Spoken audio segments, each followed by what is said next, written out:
You've undoubtedly heard the phrase, birds of a feather flock together.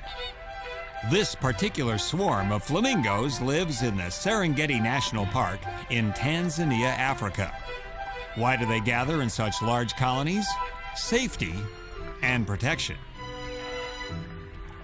Of course, once they're safe and protected, flamingos like these are free to devote their time to things like preening, which is using their bills to distribute oil from a gland at the base of their tail to their feathers for waterproofing.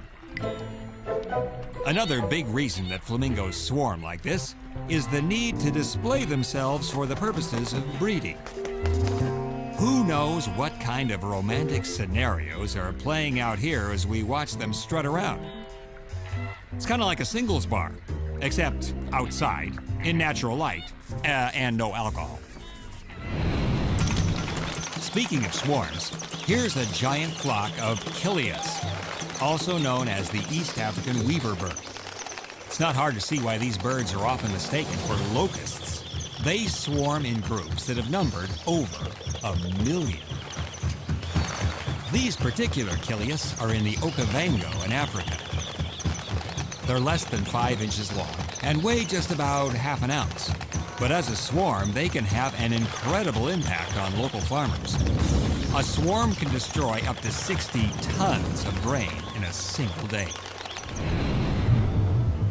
Our final swarm is this gathering of butterflies in the Oyamel fir forests of El Rosario, Mexico. Millions of butterflies are fluttering together. And the only thing more astonishing than the epic size of the swarm is the journey these monarchs took to get here. First, consider the distance.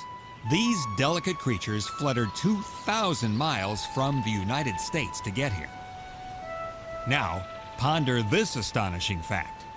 They fly here by pure instinct. Only every 4th or 5th generation of butterfly makes this colossal odyssey.